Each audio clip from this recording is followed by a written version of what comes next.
Ada beberapa fakta unik dan menarik seputar proklamasi kemerdekaan Indonesia pada 17 Agustus 1945 yang jarang diketahui banyak orang. Bung Karno sakit malaria. Pada pagi hari pembacaan proklamasi, Soekarno sebenarnya sedang sakit parah akibat malaria, dengan suhu badan tinggi dan menggigil.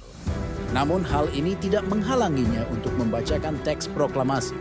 Teks proklamasi sempat dibuang ke tempat sampah.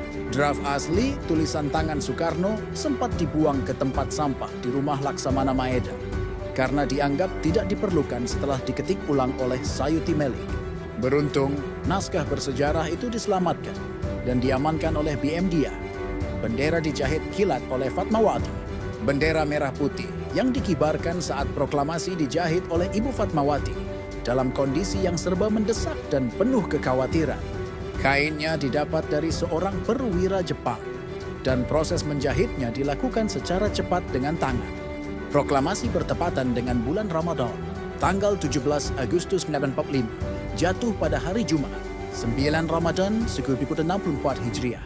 Momen sakral ini terjadi saat sebagian besar tokoh yang terlibat, termasuk Soekarno dan Hatta, sedang menjalankan ibadah puasa.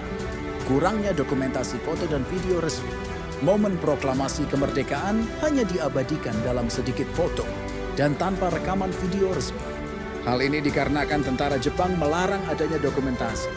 Mendur bersaudara, Alex dan Franz Mendur, secara diam-diam merekam peristiwa tersebut menggunakan kamera kuno dan menyembunyikan negatif filmnya dari tentara Jepang. Upacara yang sederhana dan spontan. Upacara proklamasi dilakukan dengan sangat sederhana di halaman rumah Soekarno di Jalan Pegangsaan Timur, Nobel 56. Tidak ada protokol rumit, tidak ada korps musik, bahkan tiang benderanya dibuat dadakan dari batang bambu yang dipotong. Siaran radio dilakukan secara tersembunyi, berita kemerdekaan disebarluaskan melalui siaran radio yang dilakukan secara sembunyi-sembunyi oleh para pemuda karena stasiun radio Hoso Kanri Kyoku dijaga ketat oleh Jepang. Mereka berhasil merebut stasiun tersebut untuk menyiarkan berita proklamasi ke seluruh dunia. Jangan lupa subscribe, like, comment, and share.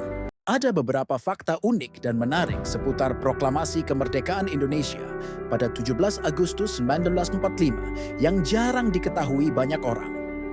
Bung Karno sakit malaria.